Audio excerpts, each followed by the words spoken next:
going on, everybody? Got a new video for you. So we are about to get the 1M loaded up, not in the dually but in the trailer that will be going behind the dually, and we're going to be hitting VIR. So pretty stoked. This is the first track day that I've done with the 1M since the first weekend that I got the car. I had the car delivered on my birthday in 2022, which was on a Wednesday, and then that following weekend we took the car to Roebling Road in Pooler, Georgia, and I ran the car with whatever tune the previous owner had on it on 6 or 7 year old Pilot Super Sports. The car danced all over the place, but it felt really good, felt like there was potential. So now I'm really excited to get to test it out a little bit more with the current setup, which realistically isn't drastically different, other than the fact that I've done some exhaust work, intake, a bunch of preventative stuff, which y'all saw, I'm sure, in a lot of the other videos when we were prepping the car for Helen earlier this year. But most notably is it's got SPL arms front and rear to get rid of some of that cast arm deflection, as well as the bushing deflection as well. So it stiffened the car up quite a bit, which is really cool. And then I'm running the squared rear 359s with 265/30 Toyo R888s, which I'm a little curious to see how they're going to do. I've not heard the greatest thing about R888s, but unfortunately, due to my wheels that are on the car, I typically run 18s for stuff like this. With the 19s, the 265/30 is the widest that I can go, because if I go any wider, the tire's going to get taller in overall diameter, and then I won't be able to turn the front wheels. So unless I'm running 18s, this is the widest that I can go, and R888s are kind of my only option as far as tire sizes that I can get in the meantime, which really sucks. Because like I said, I haven't heard the greatest things about them, but we'll get them, and I'm sure we'll still have some fun. But either way, I'm going to get the car loaded up. Tomorrow we're going to be hitting the road. My buddy Mike's going to be following me, and we're going to be stopping at Stockton's house, and we're going to pick up his M2 competition, throw it in the trailer with the 1M, and make our way to the track, and fingers crossed that we don't have any issues.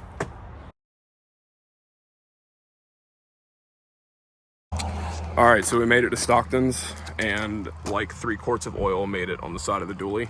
Got a pretty cool oil leak, so that'll be fun. But anyways, we have the 1M and the M2 loaded up. We're gonna strap these fuckers down and hit the road. I don't know how the fuck we're gonna get out of here. I have a normal 43, so. Oh, hey.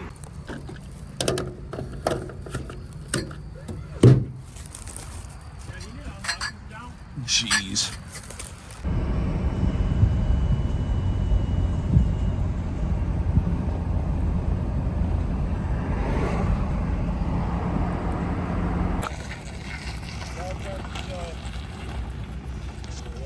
Across the road and not dying.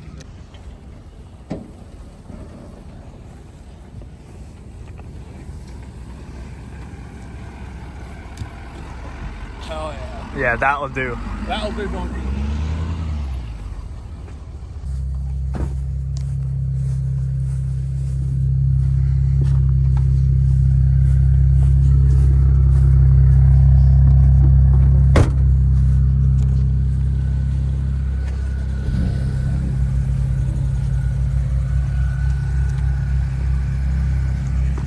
Calypso, come here.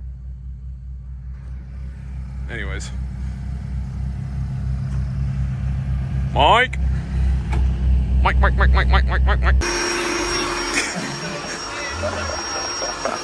Oh! Yeah, we're setting up the TV and everything. Hey, Bob. So, Mr. Calypso, his food kind of thawed up a little bit.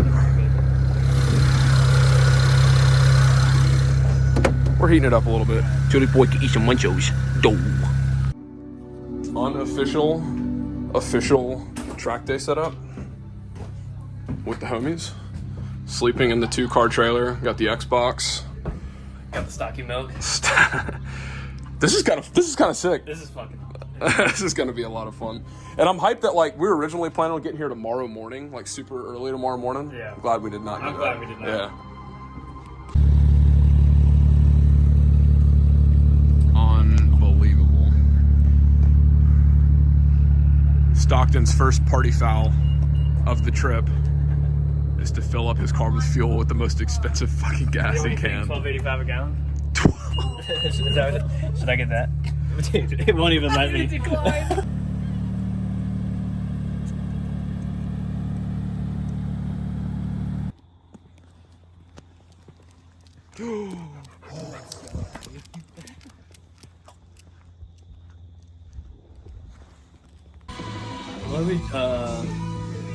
What do you think we're doing for breakfast? For breakfast, I have no idea. Oh. Huh. Well, it's the morning and it is fucking cold. It was very cold in the trailer too. Oh my god, dude.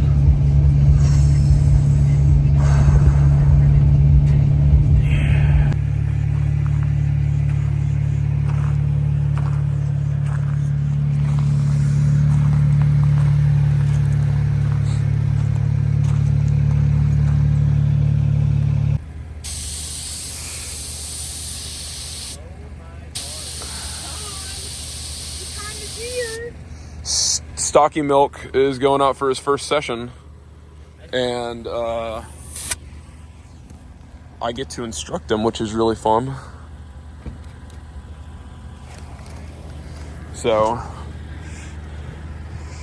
I think what we decided we're going to do, because we have an unlimited amount of run group switching, so we're going to just go from beginner to middle to advanced, just so we can drive on the track all day. Ugh.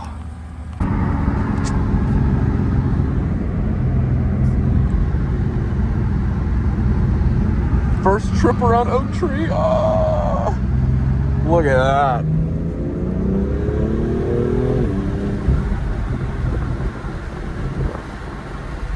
First lap, how are we feeling?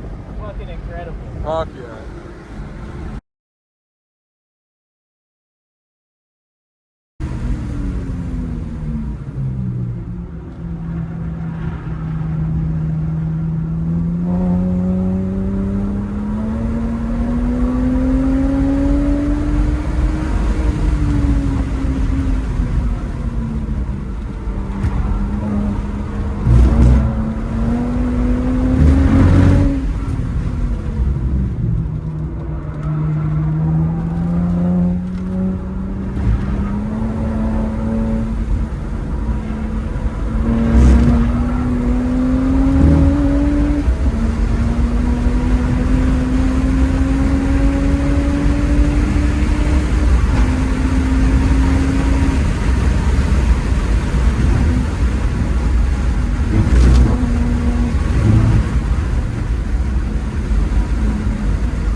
Woo! Clap!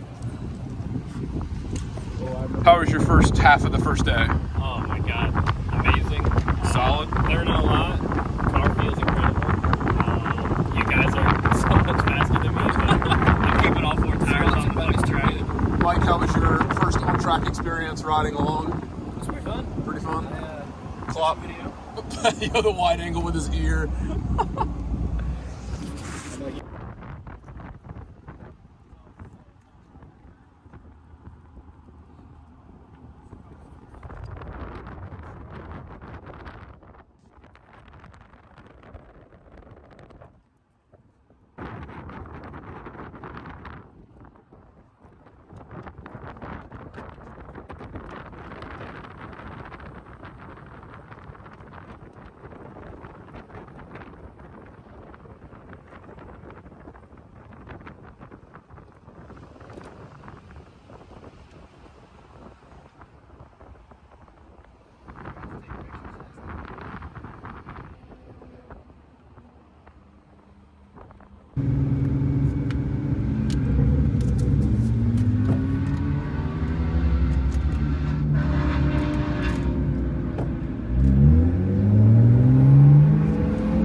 That's what happens when you chase late lap times right there. But Ran a 206 though. did manage to run a 206, which was sweet.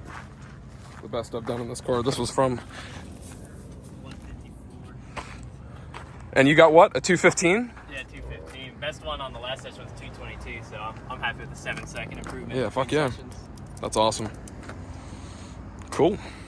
Damn, and we get to do this again tomorrow. We still have 2 more sessions today. Here. Oh, Jesus.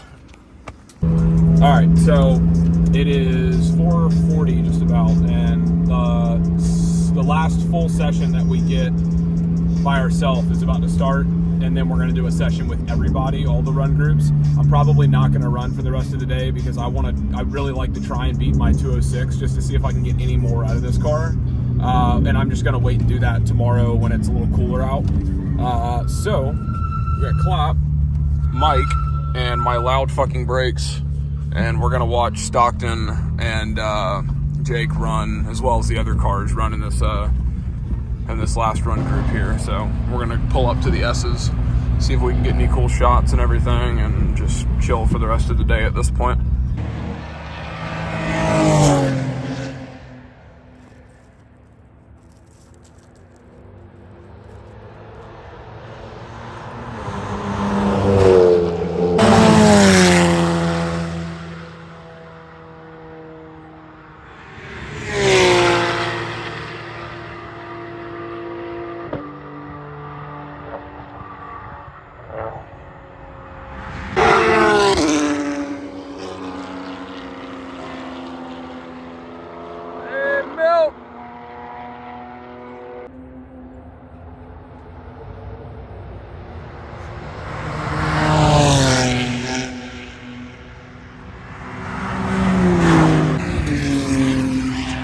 So I've got to admit,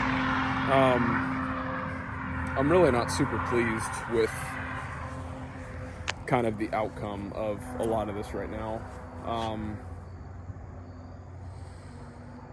I'm struggling a little bit with the car, which is a little annoying. I'm trying to figure out if it's the first thing I want to say is it's just me. You know, I feel like I kind of lost my edge a little bit.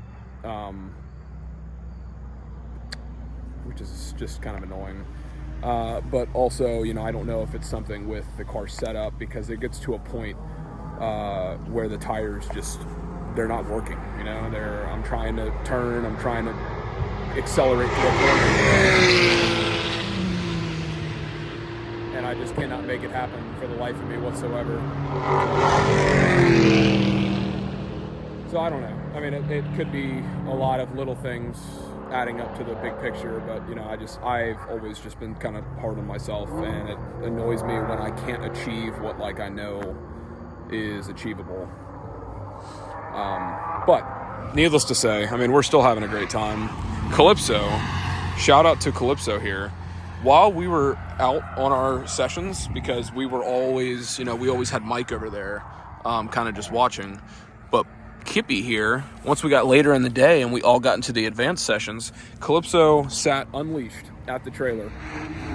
Stay or stop him. Told him to stay one time and he chilled the whole session. Came back and he was in the same place. It's so cool. But anyway, I'm not really sure what we're gonna get into tonight, but I'm going to probably not go back out for the rest of the day, just so I can preserve my tires and everything to try and get a better clean lap tomorrow. So we'll see how it goes.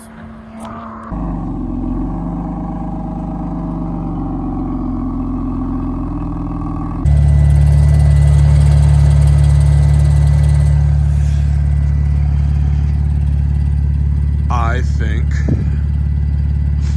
this thing might need turbos.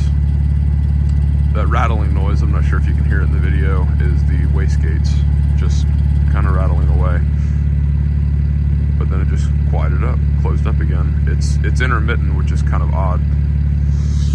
Which leads me to believe, I don't know if it's something like maybe a solenoid or whatever. Obviously I have 0 parts here with me. I'm gonna have to dive into it a little bit when I get back to the shop. But the duty cycle and everything seems to be in the norm right now. It was not last night. But a little bit of a backstory. When I had this car in Helen at the what would be SoO years ago, I was running the car hard in the mountains, and I experienced a very similar thing where the best way that I could describe it, as I've said to many, is it felt like a wastegate got stuck open. God, it's fucking cold. The tone of the car was notably different. There was no boost being built whatsoever, and I was in Helen, and we drove the car there, so I didn't really have a choice but to just take it back to the cabin we were at and just park it and let it sit. Came back to it a day later. The car's running perfectly fine, and it has not had that issue in the 2 years since that happened. Well, yesterday, during the hardest session that I had, where I ran the 206 in this thing, it happened again, and it stayed like that almost for the rest of the day, but it was kind of intermittent. But I mean, we all piled in the car. See, it's doing it again right now, and it just went away, just stopped. So it may just be a solenoid thing.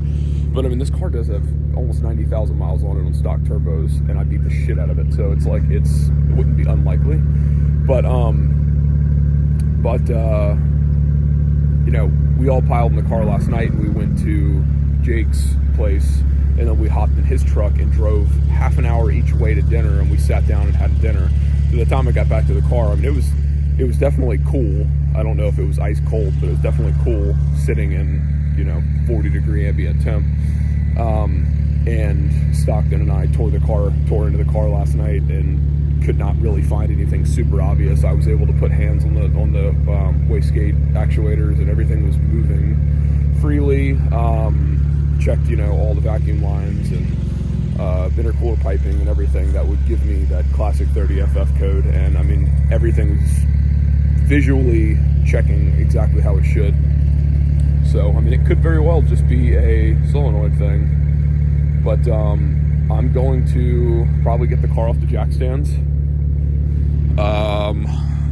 and then go running around the pits, see if we can build boost, because according to my MHD app, I was not building a single pound, not even 0.1 pound of boost last night when I drove it. So it should be very obvious if it's making a difference or not, because NA N54s are not fucking fun. So I'm gonna get it on the ground, go drive it, see if it clears up, because I really wanted to try and get a good lap this morning while I was cool, because I was running out of a lot of grip with these tires on the end of the session yesterday. And then if everything seems okay, then I'll pull it back, jack it up, put the skid plate back on, and just kind of go from there. So meanwhile, me and Calypso are enjoying this heater that we found in the bathroom. Oh.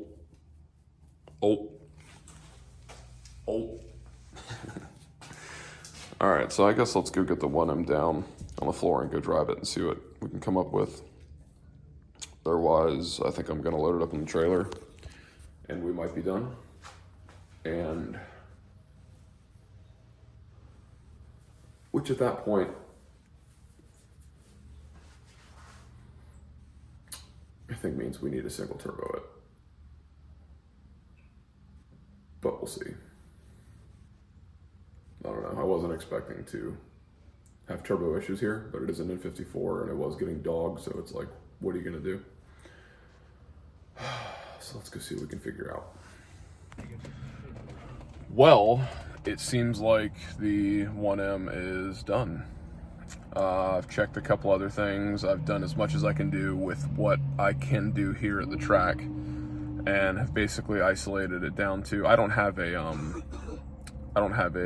pump or anything here to manually apply vacuum to check the wastegates that way, nor a gauge, you know, or smoke tester or anything, so I can check for major leaks. I've just been able to visually inspect things and then go off of data logs basically. But it seems like either I'm having a issue with maybe a solenoid or wastegates,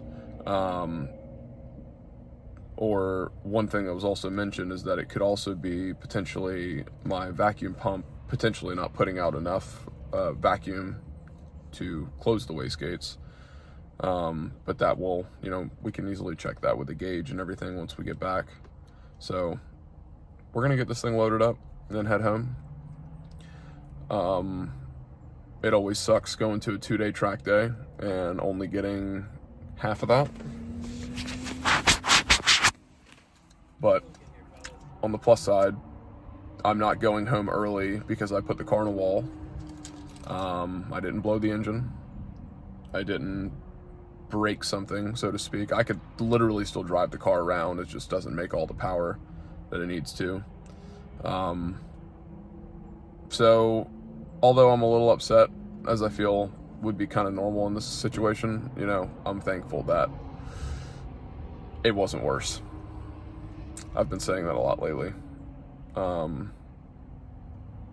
been testing myself with a bunch of, hey, it could have been worse situations. And, you know, at the end of the day, like I said, this could have been super shitty. So I'll take it for what it is and look at this as a, hey, you know, if the car was running good, maybe I would have put it in a wall today, trying to beat a lap time or something. So maybe it's not such a bad thing. And at least I got to get a decent lap time. I got to have fun with friends. I got to chase them, and it was a good time regardless. So we'll probably get home, fuck with this thing a little bit, see what I can come up with, and at that point come up with a plan for what the future of this car holds. So thank you all for watching. I wish I had a little bit more of an exciting ending to this, but otherwise I'm grateful for the experience, for everyone watching, and for the fact that even though it's broken, I still have a 1M. It could be worse. So catch you guys on the next one.